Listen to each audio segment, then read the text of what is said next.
Leaders from the G7 group of nations pledge 1 billion vaccines to help end the COVID-19 pandemic. Hello, I'm Nawied, and this is The Heat.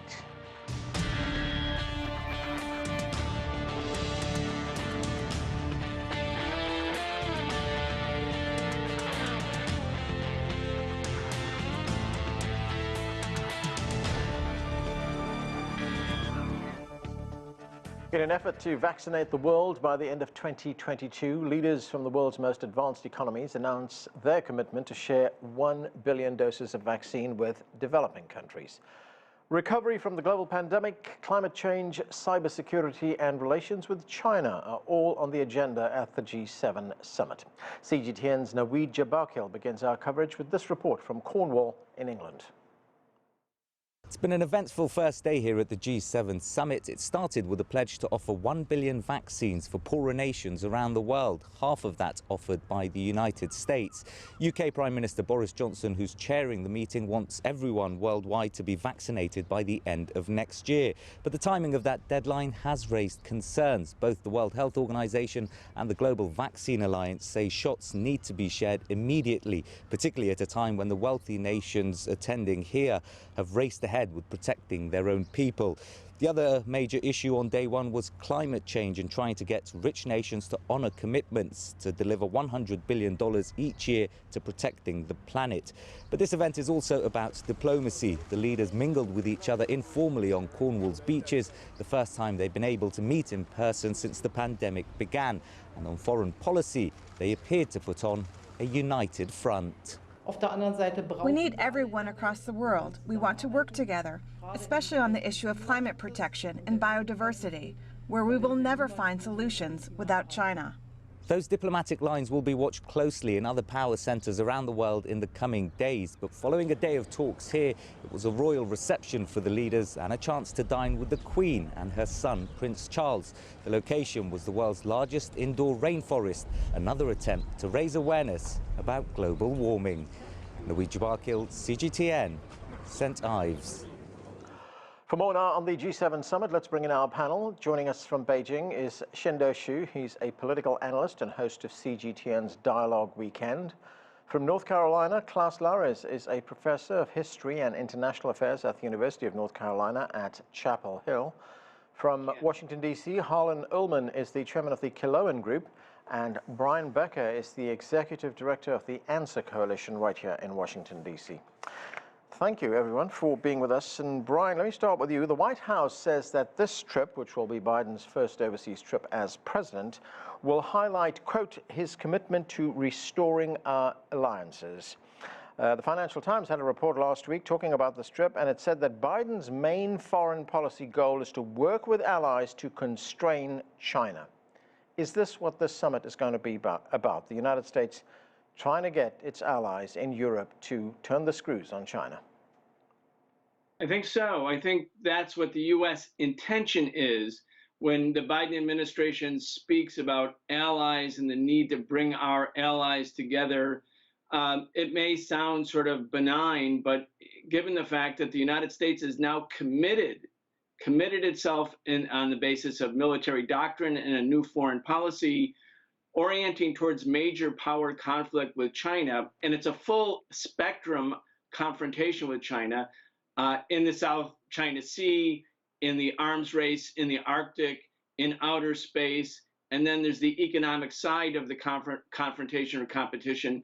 The U.S. obviously needs to get its allies in line. It needs to discipline its allies, those countries that have, since the end of World War II, performed as a junior partner for the United States. But these countries in Europe have their own interests. It's not in Germany's interest, and it's not in France's interest, and it's not in the other G7 countries' interest to have the same line of confrontation with China, just as it wasn't in Germany's interest to go along with the U.S. demands on Nord Stream 2. So the U.S. is trying to, put it all back together, but I don't think they'll succeed because of the divergent interests of the European countries. Again, Trump disrupted the alliance to some degree, but these countries have their own needs, their own interests, and a big part of that is having good relations with China. Klaus, Larres, do you think the Europeans are on board when it comes to taking joint action against China? I mean, are they going to march in lockstep with the United States in its efforts to push back against what Biden calls China's economic abuses and coercion? Well, I think there has been a wake-up call for the United States. You know, they have seen the competition from China, particularly the technological and also geopolitical competition from China, and they believe they are falling behind. They need to do something to catch up again and perhaps surpass China in its technological development. And I don't think it is right to say that Biden has traveled to Cornwall to discipline the Europeans. But of course, the transatlantic alliance has been really in the doldrums. The Trump administration has almost killed off the transatlantic alliance. It was hostile relations during the Trump era. And Biden wants to go to Europe, has gone to Europe to re-establish trust and cooperation among the transatlantic alliance. That is not the same as ganging up on China. And I think, of course, there will be some goals which the Europeans share with the United States regarding climate change, regarding human rights violations, perhaps Hong Kong and other issues. But there will also be issues where the Europeans are not falling in line with the United States. And I think the previous speaker was quite correct in saying that the Europeans have retained a large degree of independence. That independence has probably grown while Trump was in office. And it will, Biden will have to make an effort to arrive again at transatlantic cooperation. But I think the G7 summit is there to bring about that cooperation and strengthen democratic states all over the world, perhaps, but it is not meant to gang up on China in a negative sense. Of course, he is worried that something needs to do, that the United States is facing very serious competition regarding China, and they need to do something together with the Europeans. But I think that is what normal power plays are about. That is what competition among big powers are like. Klaus, you say they are not going to gang up on China, but it's one of Joe Biden's stated intentions. He said this in his first press conference here in Washington. He said, I will not let China become an economic leader. I will not let China become a technological leader. Not on my watch, he said. Yes, but I would call that competition, and I would call that a wake-up call that China has, of course, made very great strides in all respects, particularly technology, design, and all sorts of things. And the United States has become worried that China may overtake the United States in these areas. But that is not ganging up on China when one tries to compete with China in a peaceful way, in a technological way. That is, I think, what great powers tend to do.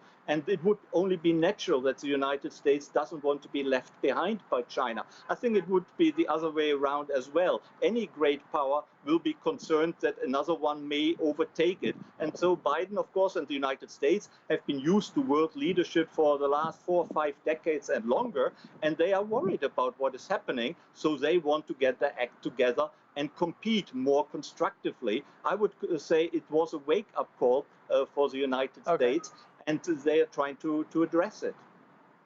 Harlan, Ullman, what are your thoughts on this? I mean, is it business as usual in the relationship between the United States and its European allies? In fact, the New York Times reported on Friday that European leaders are now wary. It says there is an anxiety about American politics, and the fear is that Trumpism will be more durable than Trump himself. So the question is President Biden going to be successful in rallying allies in Europe behind him?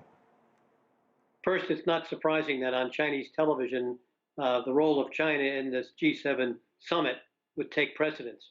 I think you're exaggerating the role of China in this particular instance. Joe Biden has many competing priorities here. Most importantly, he's got to establish leadership.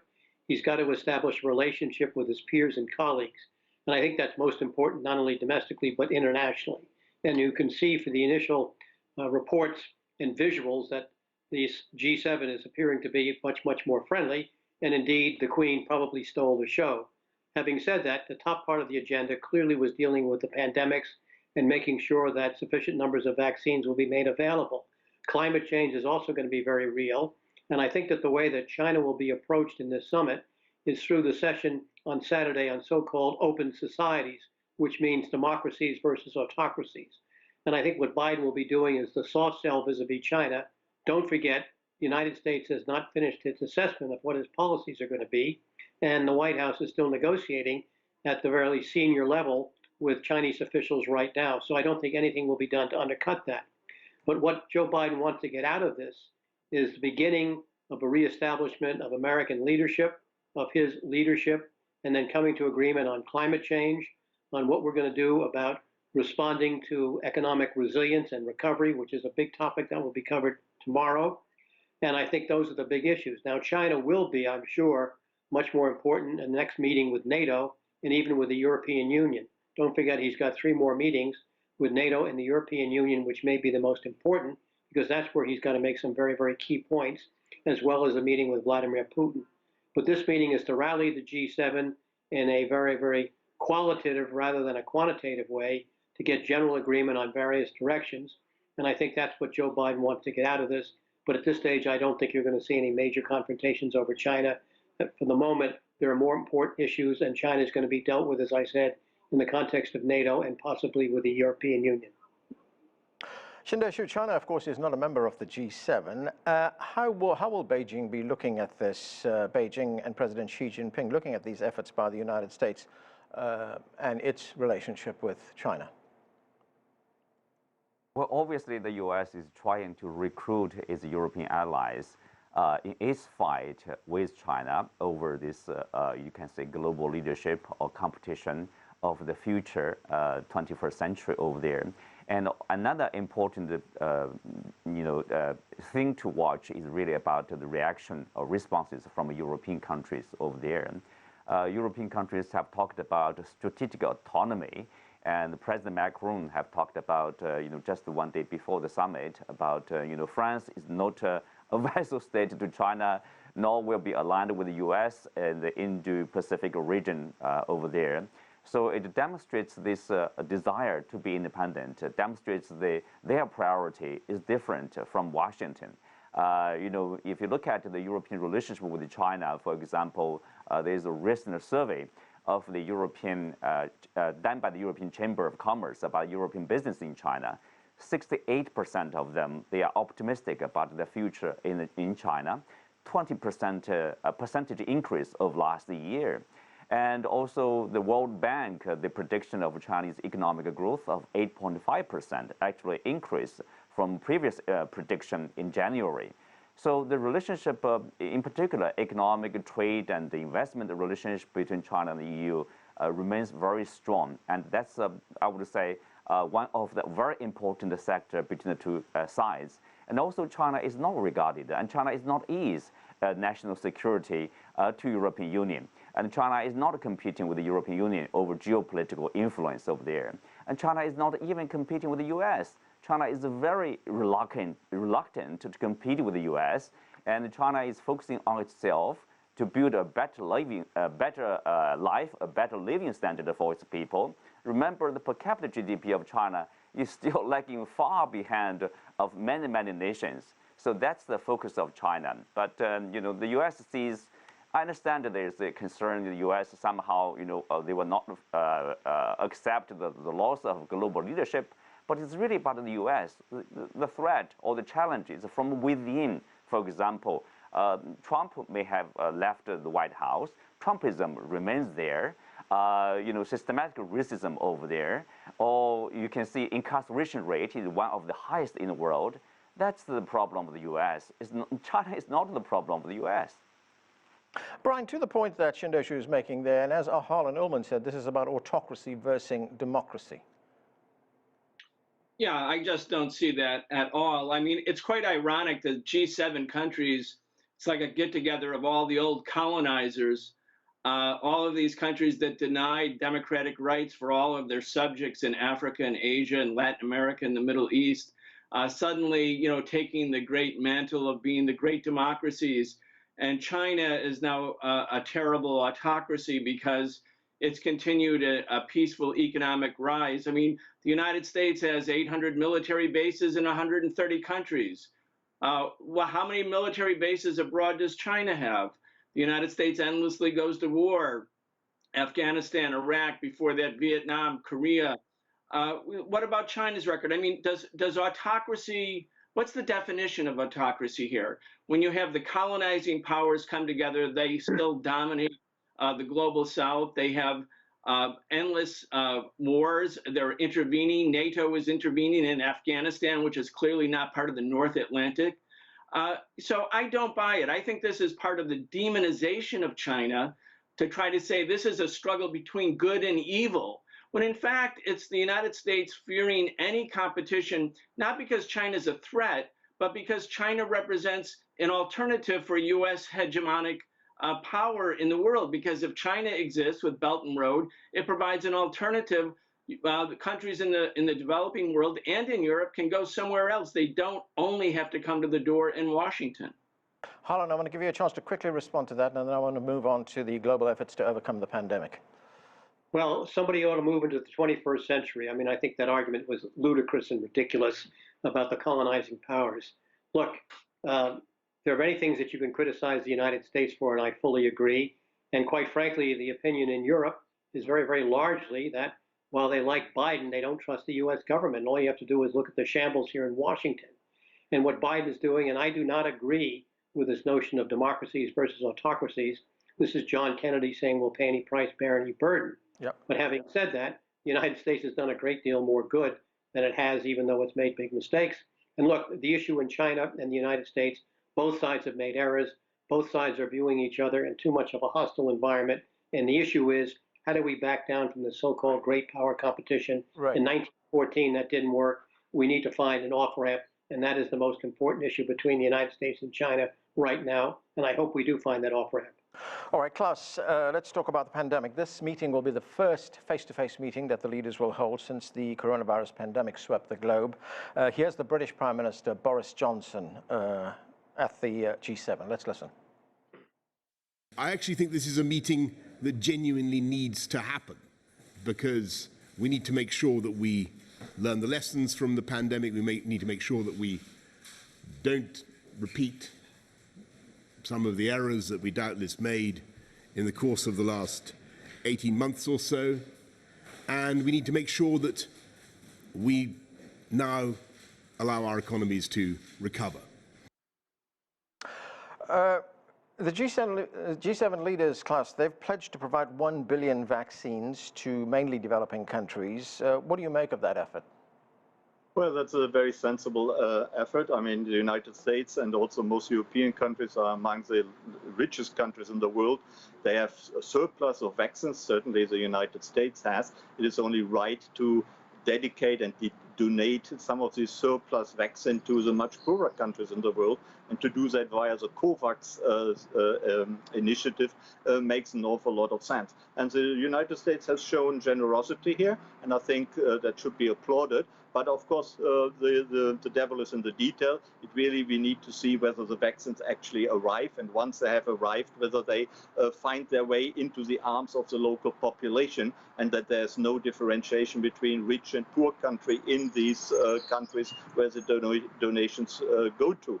But I think Johnson was right in his statement, and I not often agree with Boris Johnson, but Johnson was right that it was high time for such a meeting to take place. There was pandemonium in the Western Alliance throughout the pandemic, not least due to President Trump, but also the European countries were not particularly well equipped to deal with the pandemic. Neither was the United States. There was a lot of disorganization and chaos all around that has been ironed out, and Biden has made a huge difference here, but still there's a long way to go, and the next pandemic may be just around the corner. Now, I think it's also a good sign that the G7 has been rejuvenated. That was an organization which wasn't really taken all that seriously anymore.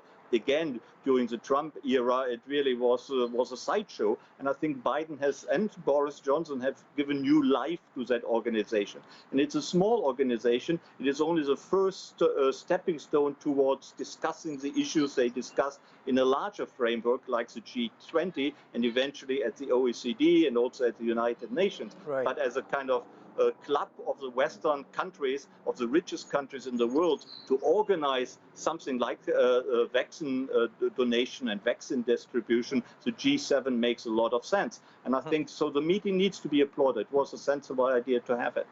Okay, Brian, of course, 1 billion is a big number, but when we look at the population of the world, it's not going to be enough. I mean, one other option that is available to countries is to lift patent rights and allow countries, individual countries, to manufacture their own vaccines. But pharmaceutical companies who hold those patent rights right now are adamant that that is not going to happen. Yes, I agree 100%. I don't consider this to be a beneficent move on the part of the Biden administration. I mean, it looks good, it sounds good. We don't know, as the earlier guest said, we don't know if when the vaccines will arrive or their distribution. But by waiving patent rights, by saying to Big Pharma, look, your profits don't matter right now. Your profits don't come first. Helping people overcome the pandemic, having the world overcome the pandemic. We're all in it together.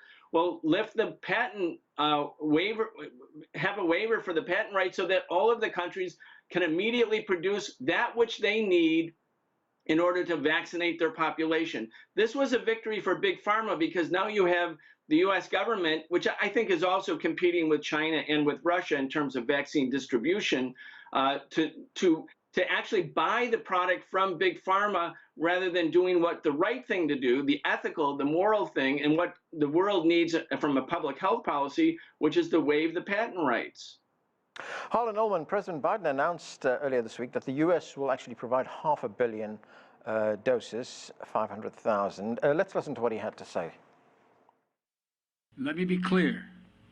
Just as with the 80 million doses we previously announced, the United States is providing these 500,000 doses with no strings attached. Let me say it again, with no strings attached. Our vaccine donations don't include pressure for favors or potential concessions. We're doing this to save lives, to end this pandemic. That's it, period. Harlan, that part about no strings attached is clearly a jab, if you'll excuse the pun, at Russia and China. Does the United States have to make this about strategic interests, about winners and losers, play a zero-sum game here? Well, unfortunately, you have to realize that the only issue on which the U.S. Congress is united is that China is the enemy and Russia is close behind. And with the slimmest of margins in the Congress, Joe Biden has got to negotiate a very perilous path to get things done. You were talking about lifting patents. The legal issues here would be too great. It would be tied up in courts forever. And quite frankly, the greatest issue regarding vaccinations around the world is going to be the distribution and the inoculations. Pfizer's got to be stored at minus 94 degrees Fahrenheit, as you know. And so that really becomes the logistical nightmare. But in this particular case, Biden is still having a chance to take the American position against China and Russia. That's what he did, obviously, playing to the home audience before he went. But in this particular case, I think that the intentions on all concerned are good. And I think that we need to get as many vaccinations out as possible. But having said that, we're probably not even going to reach the 70% toll that we said we would in the United States by July 4th. And I would really believe that we need to get going to have far more vaccinations here at home before we're really going to be fully safe. Qinduo, China has shipped vaccines to 66 countries in the form of aid, and it's also pledged a further 10 million doses to the worldwide distribution agency known as COVAX. Now, this, in certain quarters, has been rightly or wrongly referred to as vaccine diplomacy. What do you make of it? Well, it's really about you use that term, vaccine diplomacy, in the positive sense, in the negative sense. Obviously, when it comes to the Chinese vaccine assistance or export, it's in a bad sense. When it comes to the U.S. export or donation of this vaccine, it becomes a positive sense. This is obviously mostly the Western media. This is unfair coverage of this issue. I echo my colleague. This is very unfortunate. We see governments or media somehow play this vaccine politics. It's about saving lives. Whether the vaccines comes from China, the U.S., European Union, or Russia, it doesn't matter, as long as it could save lives. I mean, the Biden announcement of 500 million vaccines, is good, and or 1 billion vaccines are very good. They should have done it months earlier, rather than until now, after ignoring the rest of the world for 6 months. but still, it's a welcome sign. Okay, Harlan, Ullman, we've just got a few minutes left, but I want to address the meeting that will take place next week. President Biden is scheduled to hold a meeting with the Russian President, Vladimir Putin, in Geneva. Biden says he will raise issues of human rights and also talk about what he says is Russia harboring criminals, which is a reference to the hacking of U.S. infrastructure, which U.S. officials believe is being carried out by a group that is based in Russia. What do you think will come out of that meeting? Not much. I would say expectations are going to be very low. The Russians are really wanting to push strategic stability, namely arms control beyond New START. This is something that Putin really wants to address. Yeah. And quite frankly, I don't know that the Americans have had the time to put together a really good plan to socialize what we want with the Russian meeting and how we've been able to talk to our allies about that. Right. And so at this stage, I would not be optimistic. I just hope this is not a repeat of the Baked Alaska summit when the Americans met with the Chinese in Anchorage. Klaus, Larres, President Biden also seems to be sending mixed messages when it comes to Russia. On the one hand, he says there will be consequences for Russia's behavior. But not so long ago, he lifted sanctions on the company that's building the Nord Stream gas pipeline in Europe. He also lifted sanctions on that company's chief executive. What do you make of this approach? Well, he probably figured that it's the pipeline's almost finished and completed. It's no point to annoy the German government anymore, because the completion of the pipeline will probably not be prevented. He wants to really reach out to Germany, which was very badly treated during the Trump administration. He has invited Angela Merkel to the White House next month as the first European leader to visit the White House. That is clearly a sign of recognition for her past work, and also recognition that she will leave the political life soon. But I think he definitely, wants to be closer to Germany than the U.S. was in the past. He has no intention to sacrifice his politics to Russia for that. Brian, I've only got 30 seconds. What do you think will come out of next week's summit? Biden says he's going to raise issues of human rights with Russia. I think it'll be treated by the U.S. media, and I think Biden's intention is to show that he's taking a new, harder line against Russia compared to Donald Trump. I'm not optimistic at all about it. Maybe they'll say something about arms agreements. Certainly Russia is trying to diminish its arms budget, its military budget, while the U.S. is increasing its. But I'm very pessimistic as well about anything good coming from that summit. Okay, and that's where we have to leave it. Thanks to all of you for being with us. That is it for this edition of The Heat. I'm Nawied in Washington, D.C. Thanks for watching.